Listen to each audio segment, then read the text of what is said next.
안녕하세요. 따가운 눈총을 받으며 살아온 70살 할머니입니다.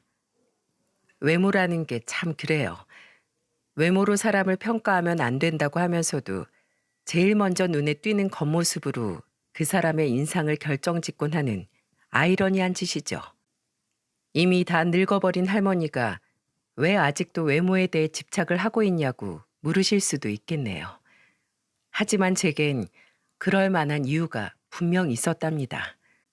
물론 긴 시간을 살아오면서 지금은 그 마음을 많이 내려놓긴 했지만 저는 남들과 다른 생김새 때문에 아주 많은 시선들을 받고 자라야만 했거든요.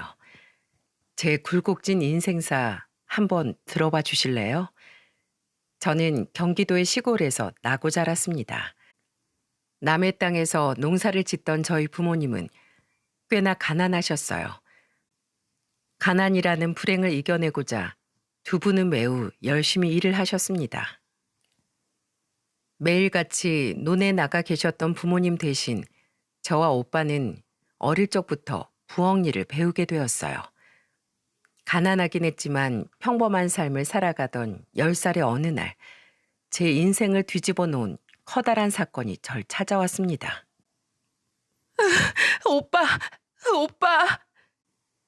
제가 가마솥에서 펄펄 끓는 물을 퍼서 올리다가 그만 무게 중심을 잃고 그 뜨거운 물을 제 얼굴에 엎어버리고 만 거예요.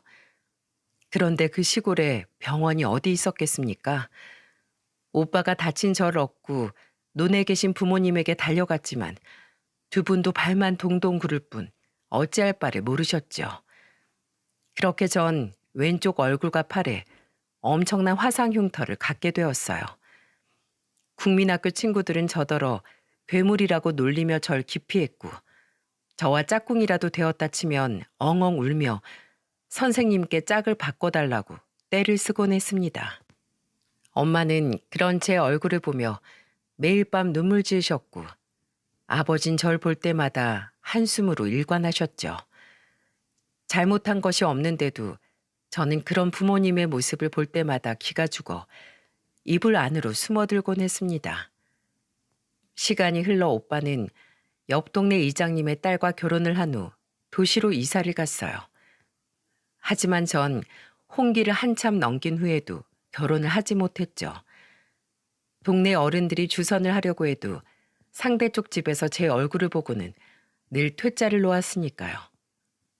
그렇게 저는 25살에 노처녀가 되었고 부모님은 그런 저를 보며 한숨을 숨기지 못하셨습니다.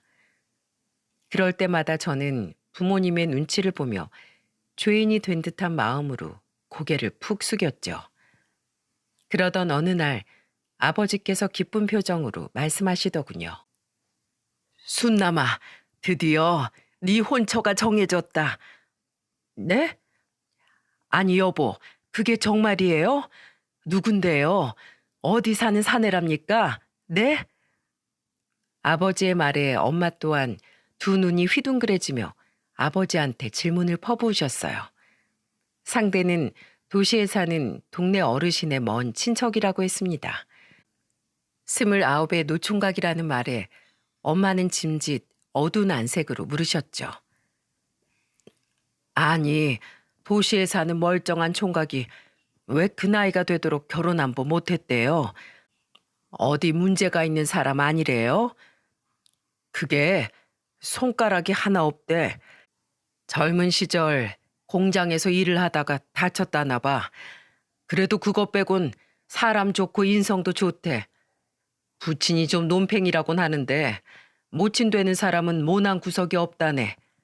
대신 우리 쪽 소 한 마리 판도는 얹어서 주기로 했어. 손가락 하나가 없는 노총각에게 소 한 마리는 판돈을 얹어주어야 겨우 시집 보낼 수 있는 나이 많은 여자애. 그게 바로 저였습니다. 저는 너무 수치스러워 얼굴이 붉어졌어요. 하지만 드디어 저를 시집 보낼 생각에 신이 나신 부모님께 차마 결혼하기 싫다는 말을 할 수도 없었죠. 저는 그렇게 결혼을 하게 되었습니다. 결혼 전날 어머니께서 제 손을 붙들고 참 많이 우셨죠. 순남아, 가서 잘 살아야 한다. 어? 어른들하고 남편이 뭐라고 말하면 그저 네네 하면서 순종해야 돼. 남잔 다 똑같다. 가서 그 집안 애들 낳고 미우나 고우나 살다 보면 사는 정이라는 게 드는 거야. 우리 예쁜 순남이 엄마가 많이 미안해. 네 고운 얼굴 지켜주지 못해서 어린 너한테 부엌일이 시키니 못난 엄마 죽을 때까지 용서하지 말거라. 저와 남편은 결혼식을 따로 올리지 않고 살림을 합쳤습니다. 제가 짐을 싸들고 시부모님 댁으로 들어가기만 했던 거죠. 나중에 들으니 시부께서 결혼식은 생략하자고 했었다네요. 흥, 며느리 얼굴이 이렇게 추합니다 하고 동네방네 떠들 일이 있어? 여보, 그만해요. 이제 우리 식구가 되낼 감싸주지 못할 망정, 그게 무슨 말이에요? 시부는 저를 무척 못마땅해 했어요. 오랜만에 받아보는 눈빛이었습니다. 마치 징그러운 벌레를 보는 듯한 눈빛 말이에요. 반면 시어머니는 그런 저를 시부에게서 감싸주셨어요. 마치 제 친정엄마처럼 저를 알뜰살뜰하게 보살펴 주셨죠. 시어머니 덕에 저는 그나마 덜 서러운 시집살이를 했답니다. 집안을 먹여 살리고 있던 사람은 시부가 아닌 시어머니였어요. 시어머니는 시장에서 떡집을 운영하셨죠. 반면 시부는 동네에서 소문난 노름꾼이었습니다. 나중에 안 사실이지만 저를 데려오는 대신 거에게 웃돈을 얹어달라 요구한 것도 다름 아닌 시부였다고 해요. 이 정도는 돼야 하자 있는 저를 구제해 줄 수 있지 않겠냐면서요. 물론 그 돈도 얼마 지나지 않아 노름으로 전부 날려버렸죠. 남편은 좋은 사람이었습니다. 비록 저를 여자로서 좋아하지 못했던 것 같지만 적어도 인간 대 인간으로 존중을 해주었어요. 나중에 알고 보니 동네에서 오랫동안 짝사랑을 해왔던 여자가 있었더라고요. 그 여자가 결혼을 한 후에도 한참을 잊지 못해 들어오는 중매자를 모두 거절했었다고 하네요. 그러다 자신과 마찬가지로 신체에 결격 사유가 있다는 제 이야기를 듣고 동정심이 들어 저와의 결혼을 받아들였다고 합니다. 그 이야기를 듣는데 참 비참하더라고요. 남편이 저와 결혼을 결심한 이유가 고작 동정심이었다는 게 말입니다. 그래도 남편과의 결혼 생활은 비교적 안정적이었어요. 결혼한 이유가 뭐였던 간에 공장 생산직으로 일을 하던 남편은 성실하고 다정한 가장이었으니까요. 저는 결혼하고 1년 후에 아들을 낳았습니다. 아들을 처음 낳았을 때 제일 먼저 제가 의사에게 물었던 말은 전부 정상인가요? 였습니다. 그리고 결과는 충격적이었어요. 아들은 귀 한쪽이 없는 채로 태어났어요. 선천적 소위증이었죠. 아들의 모습을 보고 정말 얼마나 울었는지 모릅니다. 모든 게 다 제 탓인 것만 같았어요. 하필 박복한 제 뱃속에서 태어나 남들과 다른 몸으로 태어난 아들에게 미친 듯이 죄스러웠죠. 저런 재수 없는 년을 데려오는 게 아니었어. 집안의 장손을 저 따위로 낳아놔? 뭘 잘했다고 울어, 울긴. 시부는 제게 입에 담지도 못할 쌍욕을 하시고는 병실을 나가버렸어요. 펑펑 우는 저를 안아준 건 다름 아닌 시어머니였죠. 괜찮다, 괜찮어. 애 낳느라 고생 많았다. 산모가 계속 이렇게 울면 나을 몸도 안 나. 자자, 착하지? 얼른 누워서 한숨 자자. 내가 곁에 있으마. 뒤늦게 일이 끝나고 병원으로 온 남편도 아기 이야기는 제게 하지 않고 수고했다며 저를 꼭 안아주었어요. 저는 그런 남편에게 미안하다며 연신 사과를 했지만 남편은 그럴 것 없다며 저를 다독여 주었습니다. 그리고 이듬해 시부께서는 말 그대로 길거리에서 객사를 하셨어요. 하도 노름을 하다 술에 취해 집에 들어오시지 않던 날이 많아 그날도 그러려니 했는데 경찰에게서 연락을 받은 겁니다. 시부가 한 골목에서 돌아가신 채 발견이 되었다고요. 혹시 몰라 부검도 진행을 해보았지만 원인은 만성 알코올 중독에 의한 심장마비였다고 하네요. 참 허무한 죽음이 아닐 수 없었죠. 그로부터 1년 뒤 저는 딸을 순산했습니다. 다행히 딸은 아픈 곳 없이 아주 건강했어요. 아들 또한 아픈 귀를 제외하곤 큰 잔병치레 없이 자라주었죠. 저도 사람인지라 남들과 다르게 태어난 아들을 딸보다 더 감싸며 키웠던 것 같습니다. 누구보다 제가 잘 알고 있었으니까요. 남들과 외모가 다르다며 손가락질 받는 그 처참한 기분을요. 아들은 어릴 적에도 그리고 국민학교에 들어가서도 따돌림을 당했어요. 국민학교 5학년 때 처음 귀 재건 수술을 하고 중학교 2학년 때 2차 수술까지 받아 비록 여전히 장애가 있던 쪽에 소리를 듣진 못했지만 외형은 일반인과 비슷해진 후에도 말이죠. 고등학교에 들어가선 따돌림은 당하진 않았지만 이미 성격은 아주 소심할 대로 소심해진 후였습니다. 대신 아들은 이대로 자기 인생을 망칠 수는 없다며 공부에 몰두했어요. 특히 고3 때는 코피를 흘릴 정도로 새벽까지 열심히 공부를 하더니 결국 서울의 명문대에 합격을 했어요. 집안의 자랑이라며 저와 시어머니는 서로 얼싸안고 울고 난리도 아니었죠. 남편은 괜히 들뜨지 않은 척을 했지만 아들의 합격 소식을 듣고 며칠이 지나지 않아 플랜카드까지 만들어 왔더군요. 아들은 창피하니까 그거 어디에 걸 생각하지도 말라며 남편을 말렸고요. 그리고 아들이 대학에 합격한 해 급격하게 기력을 잃은 시어머니는 그 길로 알아놓으시고 말았습니다. 이후 시어머니는 채 몇 달을 버티지 못하시고 노안으로 돌아가셨어요. 저는 시어머니 임종을 지킨 유일한 사람이었어요.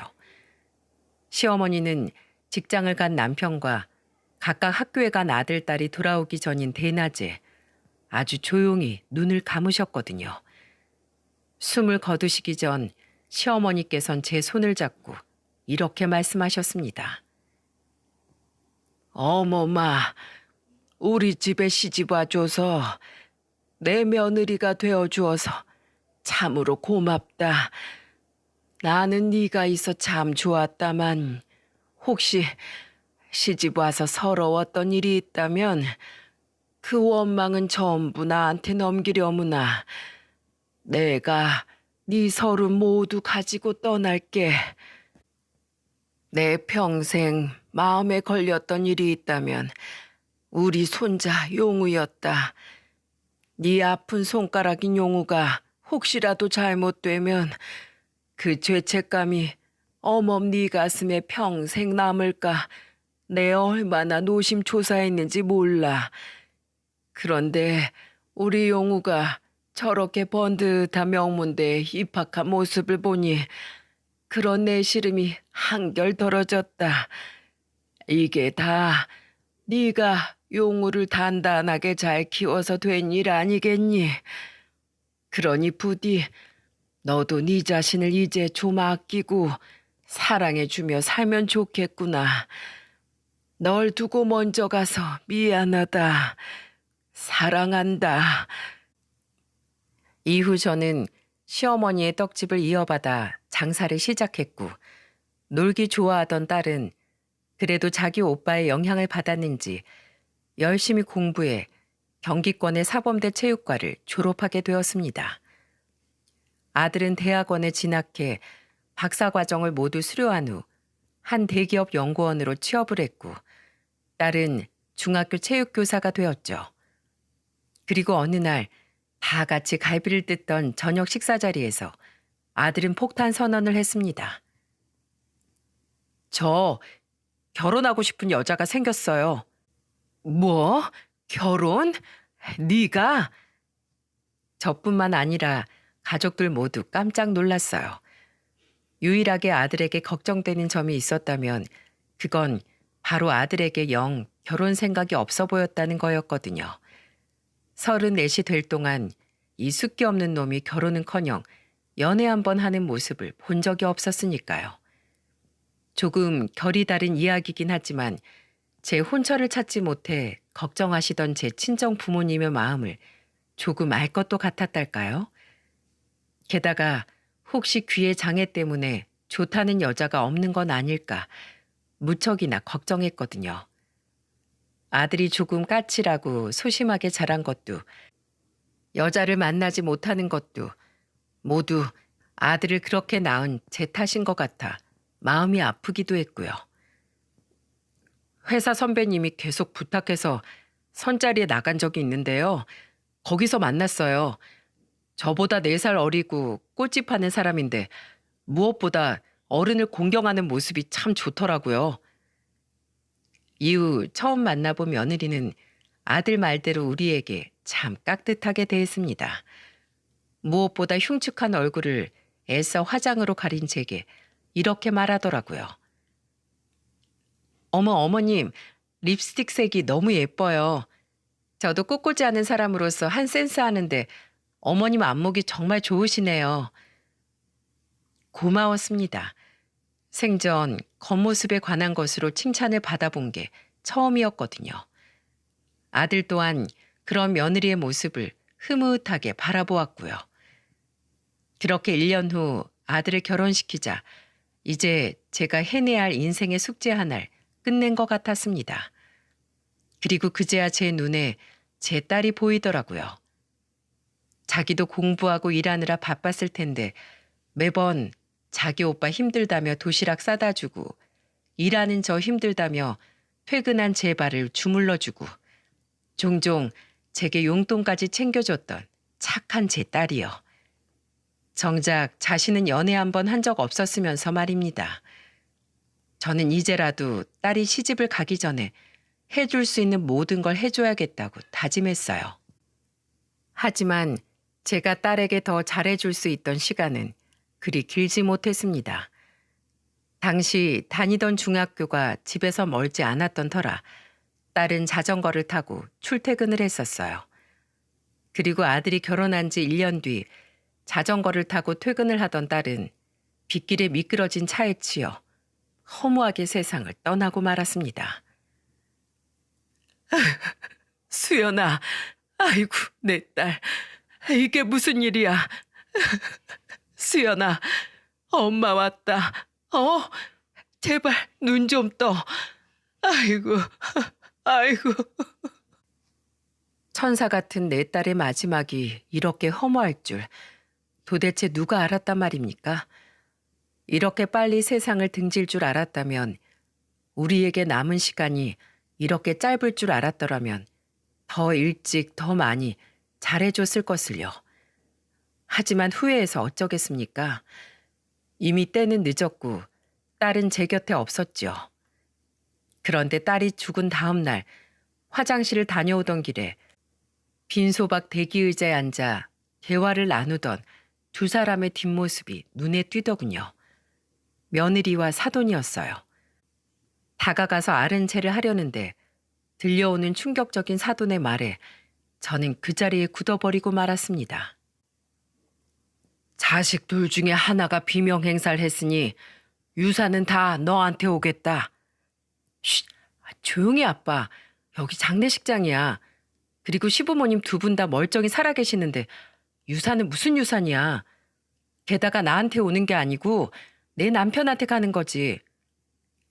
지금 제가 무슨 말을 들은 거랍니까? 사돈이 먼저 빈소로 들어간 후 며느리 또한 배를 잡고 힘겹게 몸을 일으키더군요. 저는 그런 며느리를 불러 세웠습니다. 세아가, 깜짝이야. 어머님, 언제부터 거기 다 들었다. 지금 사돈 말씀이 다 무슨 말이냐? 비명 행사? 유산? 너무 화가 나 온몸이 부들부들 떨렸습니다. 소란이 일자 빈소에 있던 남편과 아들 그리고 사돈도 무슨 일인가 싶어 달려 나오더라고요. 그리고 제게 자초지종을 들은 아들은 싸늘한 표정으로 사돈을 노려보았어요. 사돈은 슬그머니 우리 눈치를 보더니 이내 고개를 푹 숙이고 우리에게 사과했어요. 미안합니다. 제가 요새 빚이 조금 있어서 세상이 다 돈으로 보였어요. 제가 생각 없이 뱉은 말이니 부디 용설. 아니요, 사돈. 오늘은 이만 돌아가 주셨으면 좋겠네요. 내 딸 마지막 가는 길엔 더 이상 사돈을 모시고 싶지 않습니다. 결국 그날 사돈은 조문도 제대로 하지 못한 채 돌아갔고 잔뜩 화가 난 아들 또한 며느리를 일단 집으로 돌려보냈습니다. 그리고 딸의 발인을 끝낸 후 아들은 집으로 돌아가 며느리와 아주 크게 싸웠던 것 같아요. 결국 딸은 자기 아버지와 인연을 끊겠다는 말로 이혼하자는 아들을 설득시켰다고 하네요. 저와 남편이야 뭐 너무 화가 나긴 했지만 그렇다고 아들을 이혼시킬 수는 없는 노릇이라 그냥 넘어갔고요.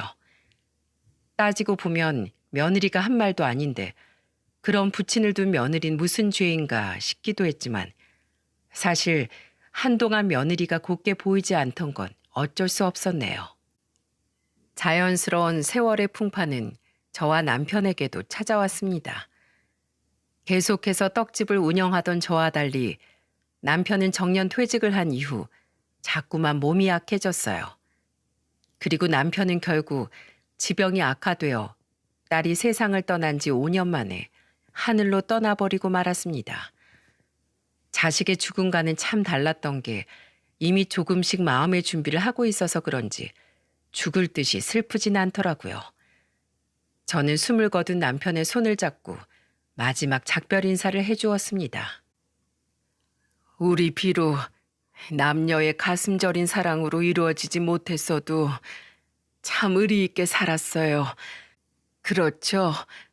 그동안 가족들을 위해서 참 열심히 살았어요.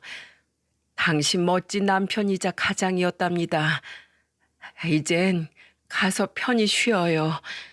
수연이 만나게 되면 안부도 좀 전해주고 그리고 다음 생엔 나처럼 추한 여자 말고 당신 첫사랑처럼 아주 어여쁜 여자 만나서 행복하게 사시구랴. 당신하고 결혼해서 나는 참 좋았네요. 잘 가요.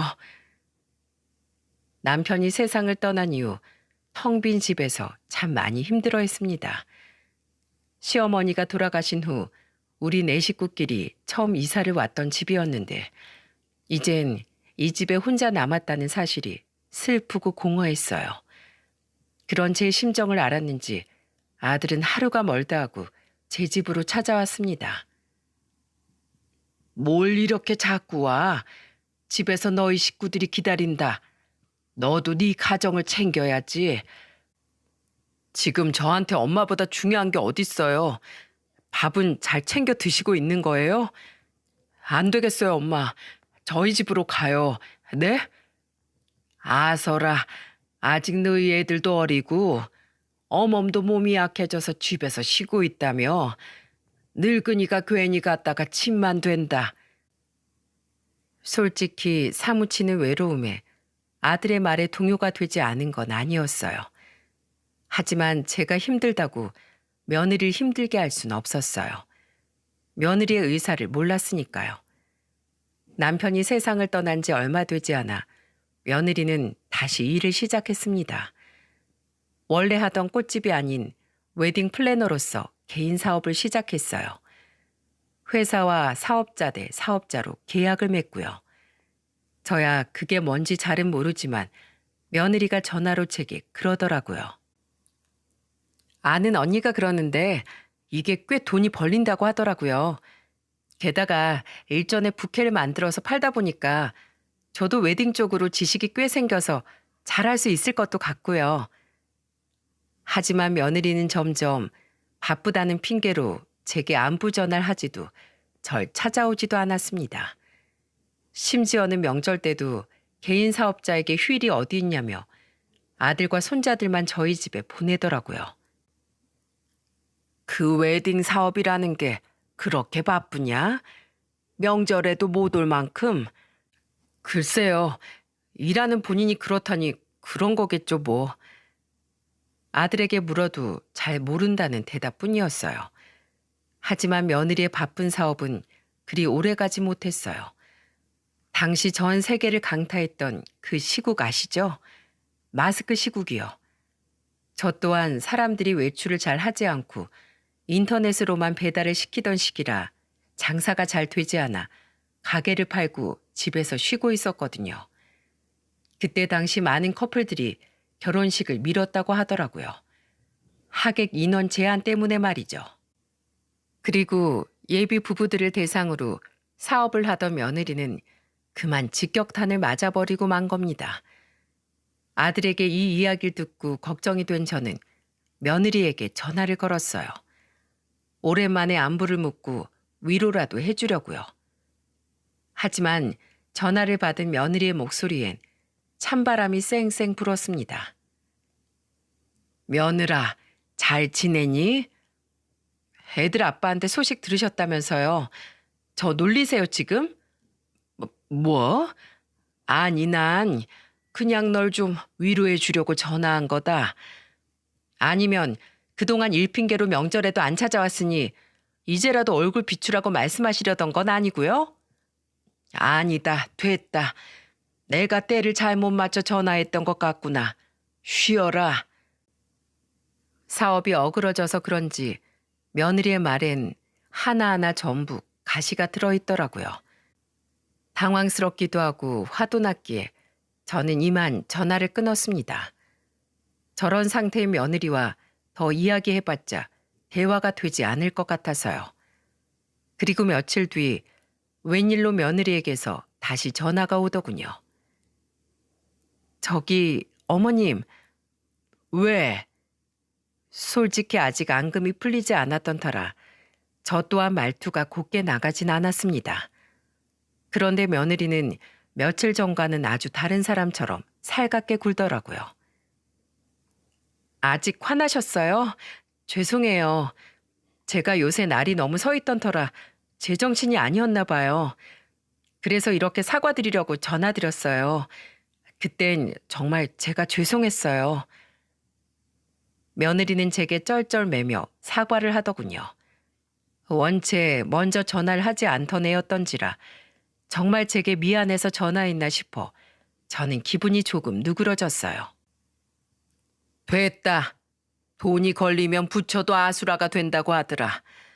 그래도 어른한테 경우 없이 굴면 안 되는 거야. 2번 다신 그러지 말거라. 그건 그렇고 너 사업이 힘들다면서 너무 기죽지 말어. 항상 잘 되기만 하면 그게 어디 사업이겠니? 나 봐라. 그렇게 오래 해온 가게인데 결국 닫았잖니. 그러니 힘내렴. 알았지? 그래서 말인데 어머님, 혹시 가게 정리하시고 남은 여유 자금 저 좀 빌려주시면 안 될까요? 부동산에 알아보니까 가게 팔고 1억 조금 넘게 받으셨다면서요. 게다가 아버님 유산까지 합치면 한 2억 정도 될 것 같던데. 며느리는 언제 그렇게 자세히 알아봤는지 제가 가진 재산의 정도를 훤히 꿰고 있더라고요. 저는 무척이나 당황했습니다. 갑자기 돈이 왜 필요한데? 그게 아는 언니가 진짜 좋은 투자처가 있다고 해서요. 투자? 아니 그거 위험한 거 아니야? 이거 아범도 알고 있는 이야기니? 그럼요 어머님. 그냥 달라는 말 아니에요. 저 이번 한 번만 도와주시면 앞으로 정말 효도할게요. 아니 그냥 저희 집 처분하고 어머님 집 들어가서 어머님 모시고 살게요. 어머님도 혼자 적적하시잖아요. 그리고 저희 집 팔리면 어머님 돈 2억 그대로 갚을게요. 네? 아이 어머니. 솔직히 마음이 동했습니다. 다른 무엇보다 합가를 하자는 말이에요.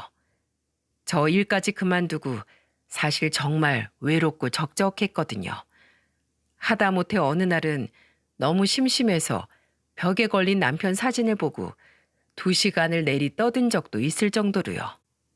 그런 제게 며느리의 합가 제안은 너무도 달콤했습니다. 머릿속으로 상상이 되었어요. 손자들과 사이좋게 아들과 며느리를 기다리며 저녁상을 차리는 제 행복한 모습이요. 저는 결국 며느리에게 알았다고 대답을 했습니다. 그리고 다음 날 은행으로 가서 며느리가 알려준 계좌로 돈을 이체했어요. 그리곤 즐거운 마음으로 반찬 몇 가지를 싸들고 아들의 집으로 향했습니다. 어머님, 오셨어요? 그래, 내가 반찬 좀 싸왔다. 이제 조금 있으면 아범도 퇴근할 시간이니 같이 저녁이나 먹으면 어떨까 해서 말이야. 애들은 아직 어린이집에서 안 왔니? 통장은 봤어? 내가 아까 은행에 가서 이체했다만 내가 너 좋아하는 꼬막 무침도 좀 싸왔다. 간이 안 맞으면 꼭 이야기해다오. 앞으로 같이 살 테니 네 입맛을 내가 알아야 하지 않겠어? 저는 싱글벙글 웃으며 반찬을 싸온 보자기를 식탁에 올려놓고 풀며 말했습니다. 그런데 제 뒤통수에 꽂힌 며느리의 비수 같은 말에 저는 그만 그 자리에 얼어붙고 말았어요. 아까 봤어요, 어머님. 정말 감사해요. 잘 쓸게요. 그런데 어머님, 같이 살아요? 설마 어제 제가 한 말을 곧대로 다 믿으신 거예요? 너무 순진하시다. 어머님, 뻥이에요, 뻥. 그냥 해본 말인데. 뭐? 당황스러웠습니다. 지금 제가 무슨 말을 들었는지 이해가 되지 않았죠. 뒤를 돌아 황당한 표정으로 며느리를 바라보니 며느리는 싱긋 웃으며 제게 말하더군요. 에이, 어머님, 저희 어차피 지금 여기 학군 나쁘지 않아서 애들 어느 정도 클 때까진 여기 있을 생각이에요.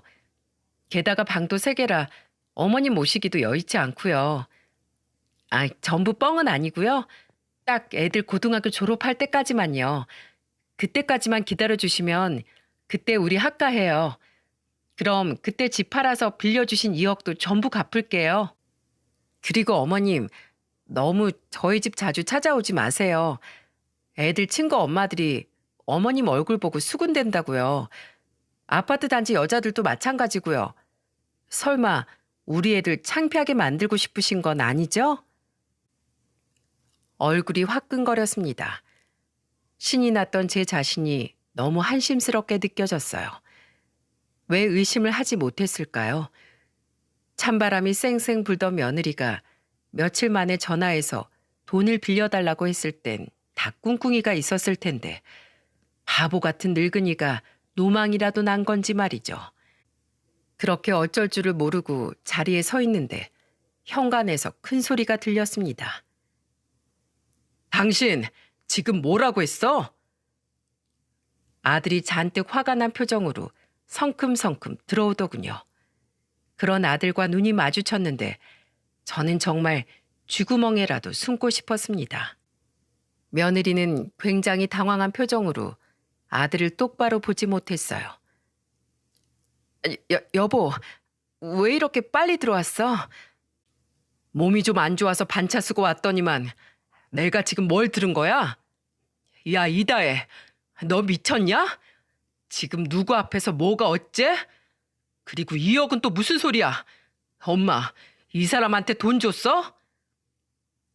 전날 며느리의 말과는 다르게 아들은 며느리가 제게 돈을 빌린 것도 전혀 모르는 눈치였습니다. 저는 며느리와 아들을 번갈아 보다가 어제 며느리가 제게 전화해서 한 말을 모두 이야기해 줬어요. 오늘 제가 며느리에게 돈을 보낸 것과 며느리가 저를 기만했던 모든 이야기를 말이죠. 아들은 불이라도 뿜어져 나올 것 같은 눈으로 며느리를 쳐다보더군요. 저는 아들과 며느리에게 말했어요. 내가 진짜 창피해서 눈물이 다 나는구나. 됐으니까 내 돈이나 돌려다오. 난 그 돈이나 돌려받고 이제 며느리 너 안 볼란다. 내가 괜히 늙어서 주책을 부렸어. 그래도 어머마, 너 이거 알아둬라. 사람이 새치열을 잘 놀려야지. 그렇게 못된 마음으로 추한 말과 거짓말을 일삼으면 그거 다 너한테 돌아오는 거야. 알았어? 그리고는 다시 보자기를 싸서 들고 가려는데 아들이 제 손목을 잡더군요. 아들은 싸늘한 목소리로 말했습니다. 같이 가요, 엄마. 그리고 당신, 우리 예전에 했던 약속 기억나지? 난 더 이상 당신하고 못 살겠어. 그만 이혼해. 여보. 그리고 아들은 붙잡는 며느리의 손을 쳐내고 제 손을 잡고는 집을 나왔어요. 이후 저희 집으로 와서 아들에게 이야기를 들으니 속에서 천불이 나더군요. 살면서 보니 이 사람 낭비벽이 심하더라고요. 그래서 뭔가 이상하다 싶었는데 그 사람 소개해준 직장 선배 있잖아요. 그 선배가 저한테 울면서 그러더라고요. 자기 와이프가 하류계에 오래 몸담았던 사람이라는 걸 알게 됐다고요. 그런데 애들 엄마, 그 선배 와이프가 소개해준 사람이거든요. 알고 보니까 신분 세탁할 생각으로 화류계에서 모은 돈으로 꽃집 차리고 결혼할 남자를 물색한 거였더라고요. 애들 엄마가. 그리고 처음부터 저랑 결혼할 생각으로 저에 대해 다 알아보고 접근했던 거예요. 애들 엄만 저한테 미안하다면서 싹싹 비는데 이미 애를 둘이나 낳았는데 어쩌겠어요. 그날 이후론 그냥 애들 부모로만 대면대면하게 살았죠. 2번 다시 그쪽 사람들이랑은 만나지 않겠다고 약속하면서요. 그 와중에 장인어른하고 인연 끊겠다더니 뒤로 몰래 돈을 보내주고 있었네요. 알고 보니 장인어른 도박 중독에 사람을 때려서 전과까지 있었더라고요. 진짜 기가 차서 원. 그걸 저한테 걸린 게 장인이 술 먹고 식당에서 행패 부리다가 기물 파손에 사람들까지 여러 다치게 해서 합의금이 좀 크게 필요했나 보더라고요. 그걸 우리 적금께서 몰래 보내주려다가 저한테 딱 걸린 거죠. 그때 정말 미안하다고 마지막이라면서 빌길래 눈 딱 감고 봐줬어요. 또 이러면 정말 이혼이라고요. 그리고 그때 제 돈으로 장인한테 돈 빌려드리면서 차용증을 썼었거든요. 수연이 장례식 때 일로 괘씸해서 그냥은 드리기 싫어서요. 경악스러웠습니다. 지금까지 제가 알고 있던 아들 집의 사정과는 전혀 딴판이어서요. 그래서 아들에게 며느리의 이야기를 물으면 그렇게 심드렁했던 거였더군요. 게다가 그 웨딩 사업 같이 화류계에 있던 그 사람과 뛰어들었던 거였어요. 그것만 해도 열이 받는데 얼마 전에 그 사람 통화하는 걸 들었어요. 병신 집안이라고 우리 집을 욕하고 있지 뭐예요? 그때 꼭지가 돌아서 뒤집어 엎으려다가 둘째가 갑자기 독감에 걸려서 크게 앓는 바람에 그냥 참고 넘어갔었거든요. 이미 그때 저는 마음 떴었어요. 그런데 그새를 못 참고 엄마한테까지 그 지랄을 떨고 있었을 줄은 몰랐어요. 죄송해요, 엄마. 괜히 제가 결혼을 잘못해서 엄마한테까지 피해가 가게 했어요. 이야기를 마친 아들은 두 손으로 얼굴을 감싸곤 고개를 푹 숙이더군요. 너무 엄청난 이야기를 들어버린 터라 저는 아들을 황급히 안아주었습니다. 혼자 이 모든 걸 감내하고 있었을 아들이 너무 가여워서요. 그걸 왜 혼자 견디고 있었어? 아휴, 이 미련한 놈. 고생했다. 고생했어. 아들은 결국 눈물을 터뜨리더군요. 자기 자신이 한심하다면서요. 그러던 와중에도 아들의 휴대폰 진동이 쉴 새 없이 울리더군요. 처음엔 무시하더니 아들은 결국 한숨을 쉬면서 전화를 받았습니다. 왜? 여보, 내가 미안해. 잘못했어. 여보, 애들도 아직 어린데 애들한테 엄마 없앨 거야? 아니잖아. 당신 그래서 여태까지 잘 참아준 거잖아. 이번이 정말 마지막이야. 아는 언니가 이번에 진짜 좋은 투자권이 있다길래 나 사업도 잘 안 되고 해서 정말 마지막으로 잘 해보려고 그랬어. 우리 가족을 위해서 그거 안 할게. 두 번 다시 정말 그쪽 사람들도 안 만날게. 정말 마지막으로 한 번만 용서해줘. 아, 정말 지친다. 그럼 우선 우리 엄마 통장으로 2억 그거 돌려놔. 그럼 내가 생각해 볼게. 정말이지? 아들은 그대로 전화를 뚝 끊어버렸어요. 아들은 몹시 피곤해 보였습니다. 저는 아들에게 더 묻고 싶은 것이 산더미였지만 우선 몸이 좋지 않아서 반차까지 썼다던 아들을 쉬게 내버려 두기로 했습니다. 그리고 다음 날 회사에 연차를 썼다던 아들은 아침에 잠시 외출을 했다 돌아오더군요. 그리고 그 사이 제 통장엔 전날 며느리에게 보냈던 2억이 고스란히 다시 입금이 되었습니다. 불행 중 다행이었죠. 그리고 그날 오후 초인종이 울리기에 나가봤더니 글쎄 며느리가 울상을 하고 저희 집에 찾아온 게 아니겠어요? 며느리는 제가 문을 열자마자 저와 아들 앞에 무릎을 털썩 꿇었습니다. 어머님, 정말 죄송해요. 돈은 전부 다시 입금했어요. 어머니께 말 함부로 한 것도 거짓말한 것도 전부 다 죄송해요. 두 번 다시는 안 그럴게요. 엄마, 입금된 거 확인했어? 그런 며느리를 흘끔 바라보더니 아들은 저를 향해 물었어요.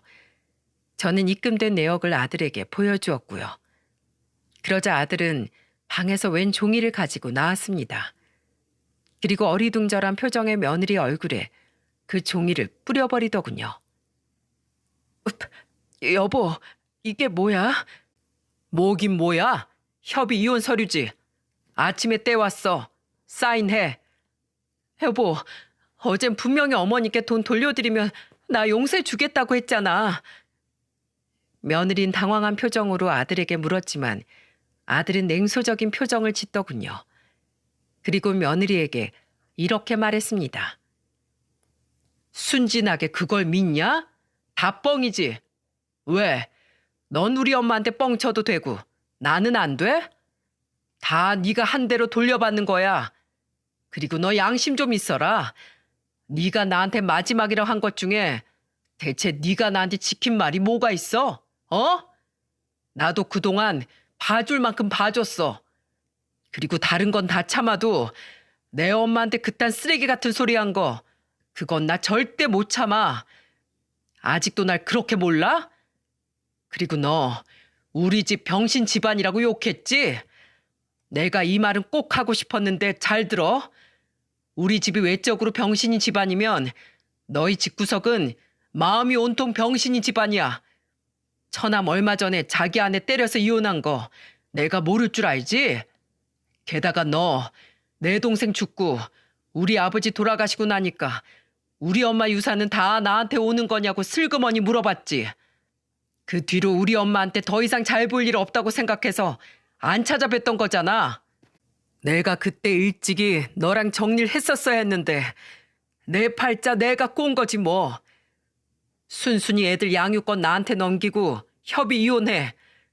내 집에서 네가 가지고 나갈 건 아무것도 없어. 너 나랑 살면서 돈 제대로 벌어온 적 한 번도 없잖아. 집에서 놀면서도 애들 어린이집 맡기고 넌 쇼핑이나 하러 다니고. 만약에 순순히 안 나가면 나 진짜로 장인한테 빌려준 돈 소송 걸 거야. 못 받을 것 같으면 너한테 위자료로 청구할 거고. 내가 못할 것 같으면 어디 버텨봐. 변호사 선임해서 네 주머니 속까지 전부 탈탈 털어먹을 테니까. 뭐 나올 게 있을지 모르겠지만. 아들의 으름장이 먹혔는지 아들의 이혼은 빠르게 정리되었습니다. 제가 들은 것 말고도 캥기는 부분이 많았던 모양이더라고요. 며느리는 결국 집만 싸들고 아들 집을 나가게 되었고 아들의 간곡한 부탁 끝에 저는 집을 정리하고 아들의 집으로 들어가게 되었죠. 저야 뭐 아들하고 손자들과 사는 일이 싫을 턱이 있겠습니까? 그리고 며느리가 애들을 어지간히도 방치한 모양인지 자기들 엄마가 없어졌는데도 애들은 자기 엄마를 별로 찾지 않더라고요. 너희들 엄마 안 보고 싶어? 엄마 있으면 맨날 우리한테 화내고 아빠랑 싸우고 아빠 집에 안 계신 날엔 엄마가 친구들 불러서 맨날 술도 먹었어요. 우리한테 방에 얌전하게 있으라고 하면서요. 얼마나 무서웠는데요. 그래서 전 지금 엄마 말고 할머니랑 지내는 게 너무 좋아요. 며느리의 만행은 정말 끝이 없이 나오더군요. 저는 방치되었을 아이들이 안타까워 눈물 지으며 꼭 안아주었어요. 그리고 아들은 협의 이혼이 완전히 끝나자 곧바로 전 사돈에게 차용증을 토대로 내용 증명을 보냈습니다. 그리고 며느리와 전 사돈에게 각각 민사소송을 걸었어요. 전 며느리 때문에 그 돈을 빌려주게 된 거니 전 사돈에게 빌려준 돈을 받지 못하면 위자료라도 받아내겠다면서요. 그러자 전 며느리에게서 원망 섞인 전화가 오더군요. 당신 어떻게 이럴 수가 있어? 소송 안 걸겠다는 조건으로 내가 협의 이혼해 준 거잖아. 그럼 언제 갚을 건데? 그건 거봐. 생각해보니까 내가 이 돈 못 받을 것 같아서 소송 걸었어. 소송 걸린 이상 천천히 갚는 한이 있어도 내 돈 싹 떼어먹지 못할 거야. 우리 엄마한테 막말한 벌이라고 생각해. 우리 엄마한테 순진하다더니 너도 참 순진하네.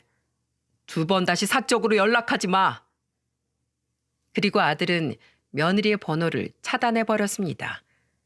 그러자 얼마 뒤 며느리는 제게 전화를 걸어왔더라고요.